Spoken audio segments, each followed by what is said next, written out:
할렐루야. 오늘은 4월 29일 수요일입니다. 오늘 우리에게 주신 하나님의 말씀은 신명기 11장 14절의 말씀입니다. 제가 봉독하겠습니다. 여호와께서 너희의 땅에 이른 비 늦은 비를 적당한 때에 내리시리니 너희가 곡식과 포도주와 기름을 얻을 것이요. 아멘. 성경에 나오는 많은 하나님의 은혜의 상징들이 있습니다. 그 중에 대표적인 것들이 바로 이른 비와 늦은 비의 은혜인데요. 이 이른 비와 늦은 비라고 하는 말이 우리나라 내에서는 조금 생소한 단어이지만 이 팔레스타인 지역, 이 성경 당시의 배경에서는 아주 중요한 개념으로 여겨지고 있습니다. 왜냐하면 우리나라 기후와 달리 팔레스타인 지역은 6월부터 9월까지를 건기라고 하고 10월부터 5월까지를 우기라고 말합니다. 이 6월부터 9월까지의 건기에는 정말 비 한 방울 내리지 않는 아주 메마르고 척박하고 황무지 같은 날씨가 지속됩니다. 하지만 이 10월부터 시작되는 우기에서는 조금씩 비가 내리고 농작물이 기를 수 있어서 이때에 사람들이 농사를 짓고 추수하는 시기이기 때문입니다. 근데 그때에 10월쯤에 내리는 비를 바로 이른 비라고 합니다. 파종할 때죠. 이 이른 비가 없으면요, 파종을 시작할 수가 없습니다.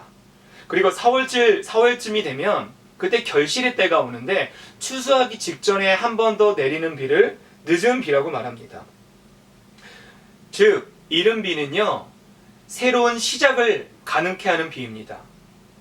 이른 비가 오기 전에는 건기였기 때문에 그 땅은 아주 메마르고 건조하고 딱딱합니다. 그래서 그 땅을 기경하기 위해서 뒤집어 엎고 많은 노력을 기울이지만 그 땅이 여전히 메말라 있기 때문에 농작물을 기를 수가 없습니다. 그래서 반드시 필요한 것이 이른 비입니다. 그 하나님께서 우리에게 이른 비의 은혜를 주신다는 건 무슨 말일까요? 우리들의 삶이 메말라 있고 황무지 같아서 도저히 무엇을 해야 할지 알 수 없는 막막함 가운데 있을지라도 하나님께서 그 이른 비의 은혜를 주셔서 우리가 새로운 시작을 할 수 있게끔 도우신다는 것입니다. 그럼 그렇다면 늦은 비는 뭘까요? 늦은 비는 추수 이전에 열매를 무르익게 하는 역할을 합니다. 때론 소낙비로 내리기도 하고요. 비가 내리지 않으면 열매가 무르익지 않아서 추수할 수가 없습니다. 즉, 하나님께서 우리의 삶 가운데 이른 비를 내리셔서 새로운 시작을 하게 하시고 늦은 비를 통하여서 우리의 삶의 열매를 무르익게 하시고 열매 맺게 하신다는 것이에요. 즉, 이른 비와 늦은 비를 통하여서 하나님께서 우리들의 삶의 전반에 걸쳐서 함께 하시고 우리를 이끄신다는 겁니다. 여러분, 그렇다면 그 이른 비와 늦은 비를 내리기 전에 그 사이에 우리가 할 게 뭐가 있을까요? 그것은 바로 경작하는 거겠죠. 하나님께서 이른 비를 주셔서 우리가 농작물을 심었습니다.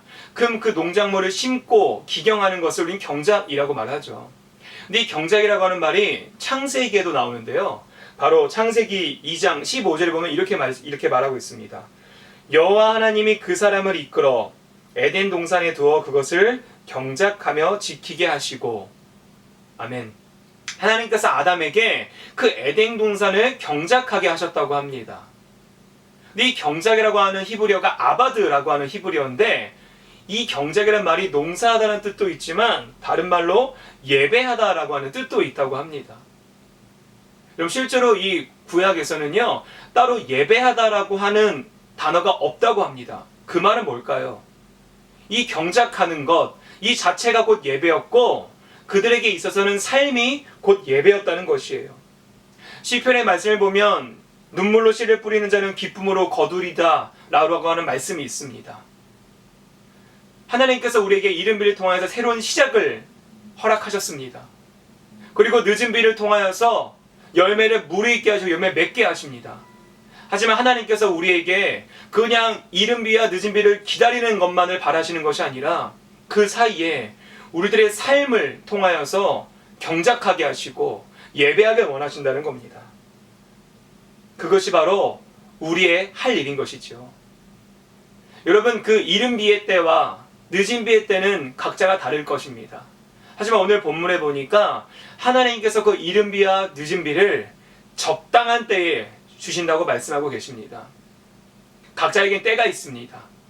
지금 그 때가 아직 오지 않았을지라도, 아직 내 삶이 건기와 같이 메마르고 황무지 같을지라도 주님께서는 반드시 우리에게 가장 적당한 때에 이른 비를 주셔서 새로운 시작을 허락하실 것입니다. 그리고 그 시작을 우리에게 주심으로 감사함으로 우리가 경작하고 삶으로 예배하며 나아갈 때에 가장 적당한 때에 늦은 비를 주셔서 그 열매를 풍성하게 무르익게 하시고 열매 맺게 하실 줄 믿습니다.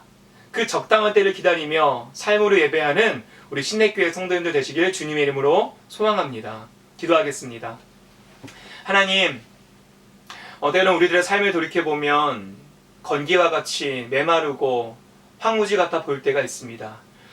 하지만 우리가 이 시간 믿는 것이 있다면 주님께서 가장 적당한 때에 이른 비를 내리셔서 우리에게 새로운 삶을 허락하시고, 또한 우리들이 그것을 삶으로 예배하고 경작해 나갈 때에 가장 적당한 때에 늦은 비를 주셔서 그것을 열매 맺게 하실 줄 믿습니다. 주님, 이른 비와 늦은 비의 은혜를 구하오니 우리가 삶으로 경작하며 예배하는 신내교회 성도 되게 하여 주시옵소서. 살아계신 예수님 이름으로 기도드립니다. 아멘.